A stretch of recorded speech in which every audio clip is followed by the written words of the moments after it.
आजकल लोगों को सूखी खांसी बहुत हो रही है, कह रहे हैं पहले खांसी में कफ बहुत आता था, अब सूखी खांसी, खाली ढिच्ची ढिच्ची चलता रहता है। कैसे इससे ओवरकम करें आयुर्वेद से?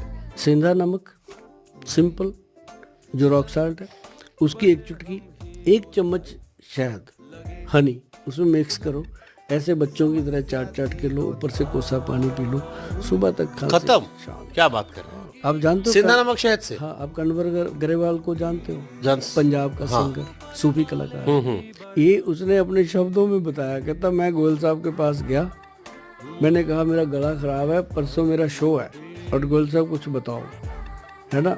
तो कहता गोयल साहब को पता था कि ये पंजाब का नामी आदमी है, इसने पैसे पूसे देने नहीं, इसने मुझको कहता है कि नमक सा दे के टाल दिया। कहता मैं रास्ते में सोच रहा हूँ कि यार ये इसने क्या दे दिया, इसने सोच लिया कि देना दूना कुछ नहीं, इसने फ्री का बंदा है। तो लेकिन सर उसने विश्वास के साथ खाया।